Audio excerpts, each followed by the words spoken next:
حبايبي اللي عصافير بطنهم بتصوصو عاملين ايه؟ اي نعم غبت عليكم شويه بس رجعت لكم بوجبه من الاخر من الاخر.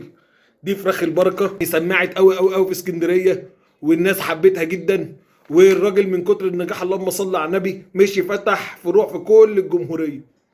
فتعالوا ندوق مع بعضينا بقى.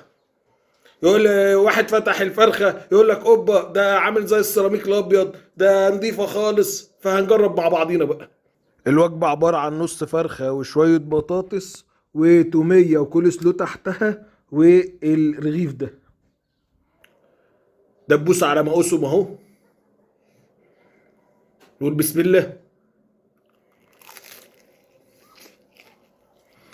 والله هي الوجبة نظيفة، والتتبيلة تتبيلة شائعة قوي، زي ما اكون جبت فراخ كوكي، بس يعني اللي يحسب له النظافة. بتشتغل رقاصة. ايوه الحقيقة يعني كانت بترقص. يا عيني يا عيني، رقاصة وبترقص. ايوه. لا احنا مشاكين على الإضافة العظيمة دي يا سرحان، نورت المحكمة.